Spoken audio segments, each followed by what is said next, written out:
Hey everyone, Marc Aquino here. I know it's definitely been a while since I last made a video.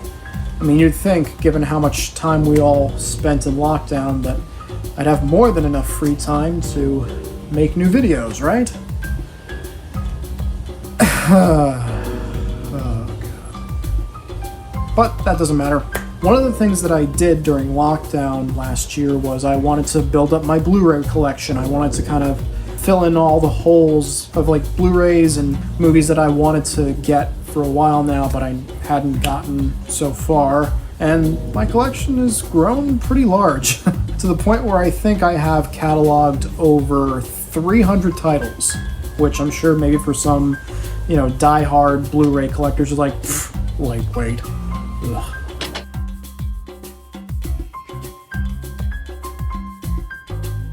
For someone like me, that is definitely a lot. So one of the things that I noticed in, collecting Blu-rays is sometimes the Blu-ray casings can kind of crack and fall apart. And a solution that I found for this mainly is Dollar Tree sells Blu-rays for $1. So I figured, you know what? I'll go to Dollar Tree, pick up a couple Blu-rays, but only buy them for the cases, toss out the discs that were already in them, and replace them with the ones I already have. So, easy fix, right? The titles that I picked up just to use the cases were definitely mainly ones that I would never really want to watch, but, given how strange they were, I was like, you know what? Why not? Might as well just kind of give them a shot just to see how they are. The first of those is a movie by the name of Hammer of the Gods. It looks like a 300 ripoff mixed with Thor.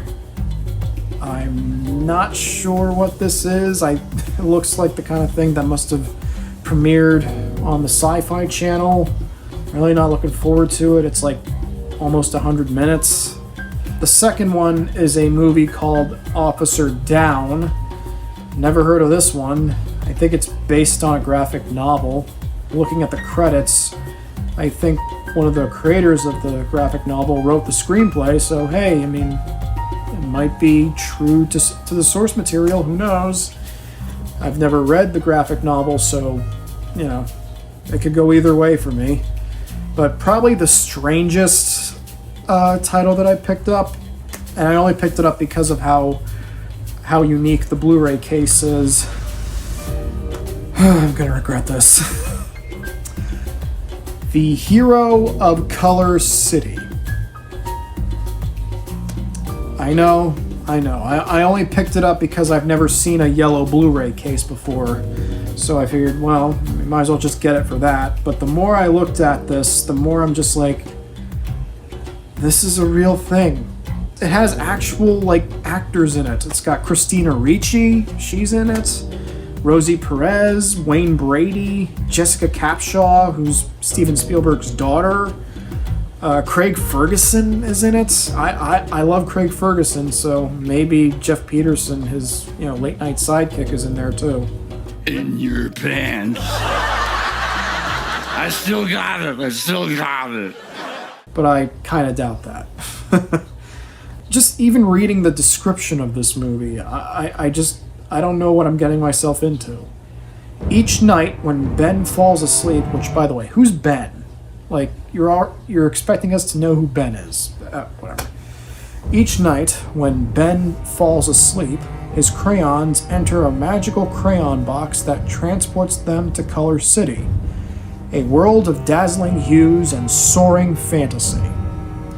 When timid Yellow is accidentally left behind in Ben's room, she inadvertently awakens 2 unfinished drawings. They follow Yellow to Color City, where they wreak havoc and stop the flow of the enchanted rainbow waterfall that provides all the color to the crayons.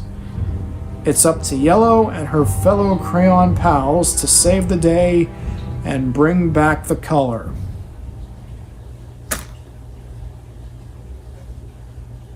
I'm gonna regret this, aren't I?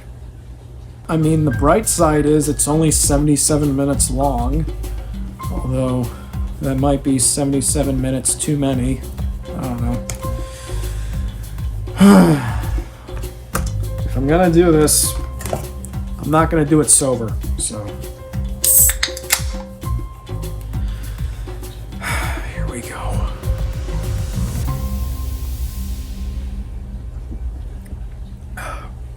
Let's start with Hammer of the Gods.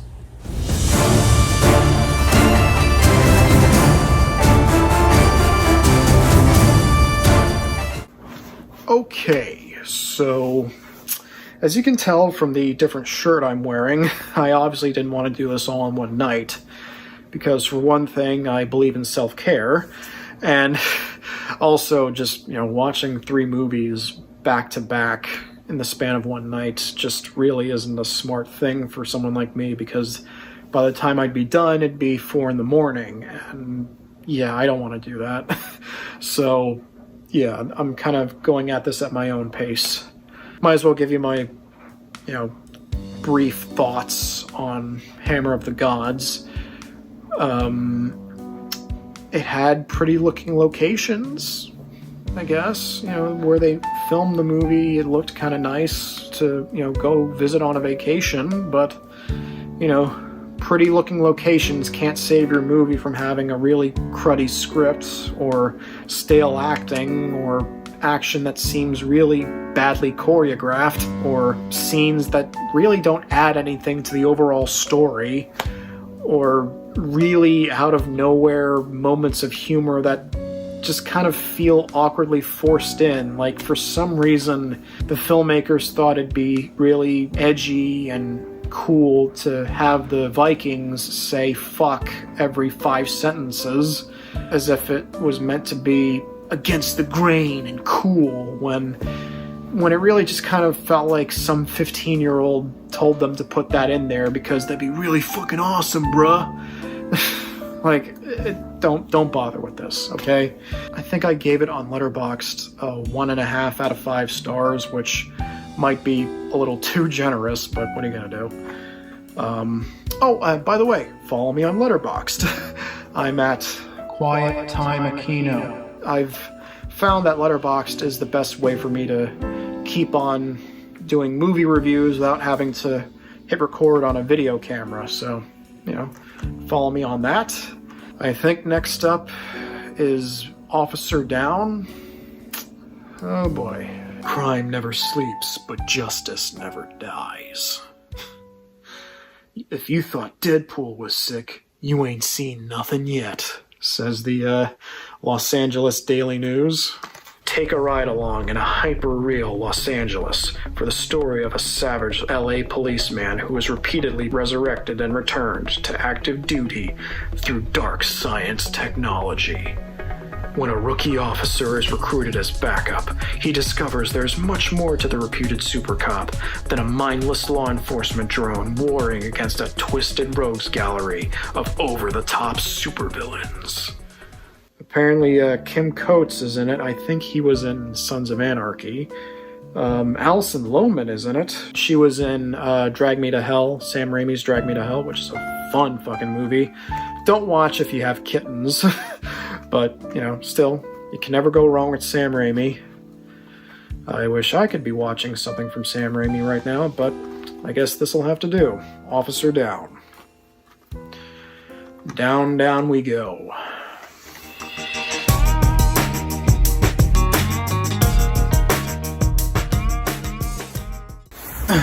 Okay, so that was Officer Down. Watching a movie about cops, and especially in this day and age, is kind of iffy.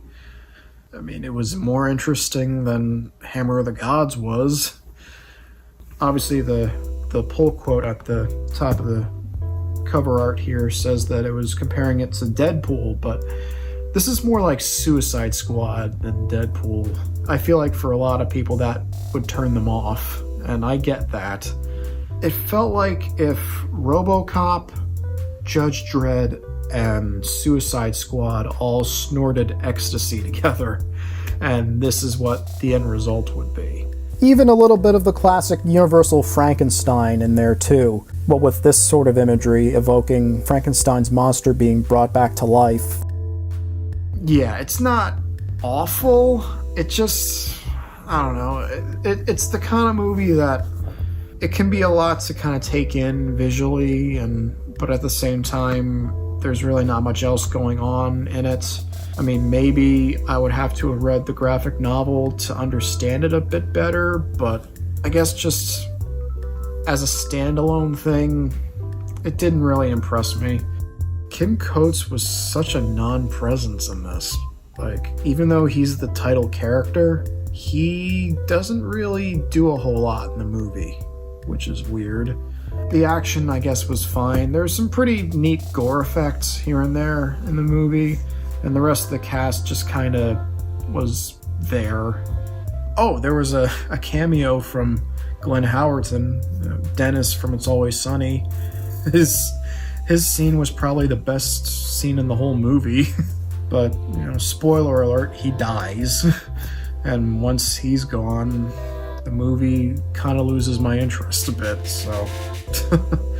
Yeah, there's really not much else to say about it, except it's just kind of meh. If you liked Suicide Squad, maybe check this out, but if you didn't like Suicide Squad, then yeah, I wouldn't recommend it. 2 stars. Again, just like Hammer of the Gods, I feel like I'm being a little too generous, but whatever. I'm tired. I want to go to bed. It's like 1:45 in the morning, and I'm tired. Just one movie left. And that's the one that I'm really not looking forward to.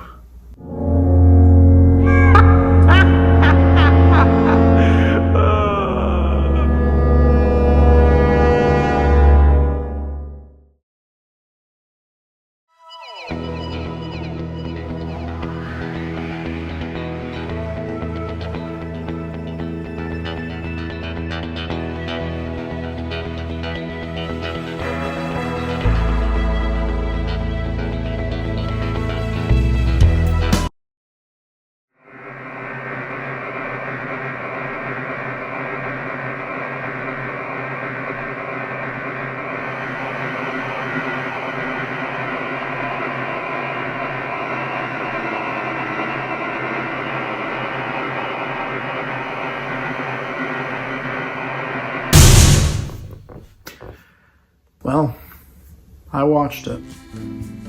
And just to show off what it says on my shirt before we go any further, that way it's not too distracting. Yeah, it was bad. Really, really bad. Not as bad as I thought it was gonna be, but still bad. I can't help but think that even if you have like a small budget, you should at least make the most of it. It doesn't seem like they did, like, at all. And before somebody calls out the excuse of, oh, well, it's for 4-year-olds, what do you expect? Yeah, but so is Sesame Street. And, who doesn't love Sesame Street? That's for 4-year-olds, technically, and, adults can still watch that show, no problem. Because it's also really funny. I mean, those videos of Elmo getting mad over a pet rock being so popular that they're mentioned on the news pretty much proves my point here. I feel like even 4-year-olds would get tired of this, like, after a couple of minutes, because, like, bright, shiny colors can only hold a 4-year-old's attention for so long. Like... Why the hell did I watch that? So stupid. By the way, I'm done talking about the movie itself. There's really not much else to say. It's just another bargain bin kids movie that is only given to people by like grandmoms who don't know what the kid likes.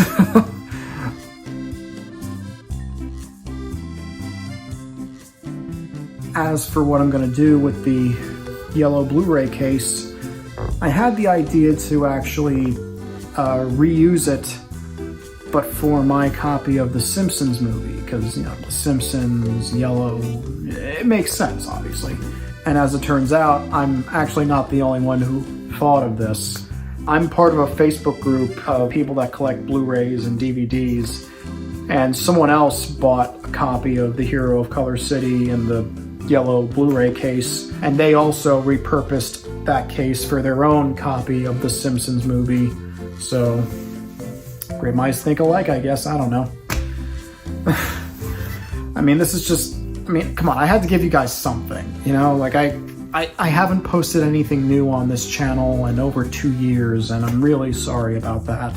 And don't worry, there's not going to be another long gap of time in between this and the next video. The next one's going to be out fairly soon. It's actually going to be the first in a series of reaction videos that I filmed a couple of months ago. It's a series of videos where I react to the history of Power Rangers. So, look forward to that. And I also want to give a shout out to a YouTube channel that I've been following over the last couple of weeks. A great YouTuber by the name of Elliot Roberts. He makes a lot of videos about the Beatles and 60s, 70s music. You really should check his stuff out. He's great. He made a video essay on why the Beatles documentary series that Peter Jackson made for Disney Plus, The Beatles Get Back, is as great as it is, and how it gave us the true story of what led to the Fab Four going their separate ways. If you like the Beatles, then I really think you should check this video out. The link to it will be in the description down below. And go subscribe to him as well. He makes a lot of really great stuff. Finally, justice for George and Ringo. Let me know if you've seen any of the movies that I've discussed today in the comments down below. And as always, if you like what you saw here, feel free to click that thumbs up button. It helps me quite a bit. Share this video with your friends, and if you haven't already, please do subscribe, because I've, like I said, got a bunch of new stuff coming down the pipeline that I really want you guys to check out. And yes, I am still planning on ending my channel with my last 3 videos being a look back at Jodie Whittaker's time on Doctor Who, my history of being a Spider-Man fan, and of course, part 2 of my Escape from Tomorrow review. It's good to be back to finally bring this all to a close. So until next time, I'm Marc Aquino. Thanks for watching, and I'll see you next time.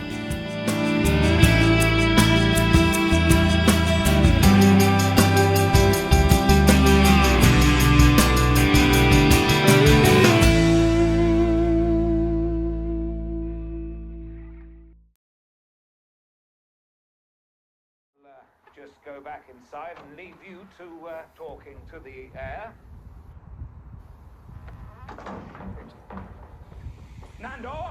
There's a fucking ghost on the front lawn. What? Not you two. I couldn't believe it myself, but what mine own eyes have seen, mine own eyes have seen. I pretended I couldn't see it, which will give us the element of surprise. We must act quickly. Take the large one.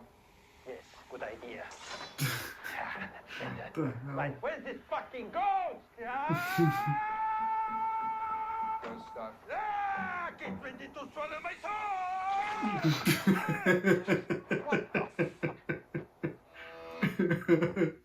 Fucking ghosts.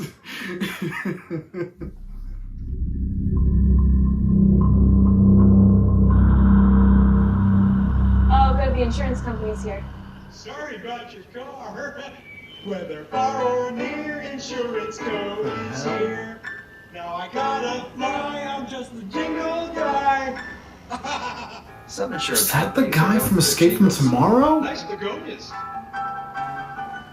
No, it couldn't have We're been. known for a straightforward claims experience our customers love. Did that just... No jingles or mascots, just great insurance. And JM. I gotta check for today. myself. Oh, good, the insurance company's here. Sorry about your car. Whether far or near, insurance co is here. Now I gotta fly, I'm just a jingle guy. Some insurance companies are known for their I mean, jingles. not in a classical sense, but more in a Emily Dickinson kind of bookish Tina Fey kind of thing. It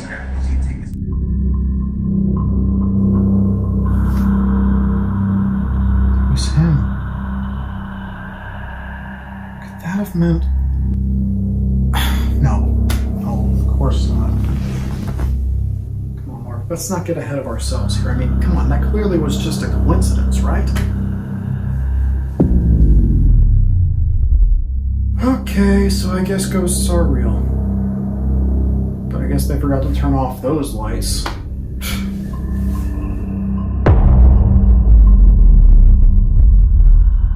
Mark.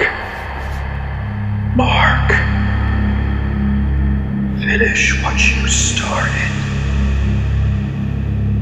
Who's there? Who said that? Finish what you started. Finish what you started. Okay, this is really starting to freak me out right now.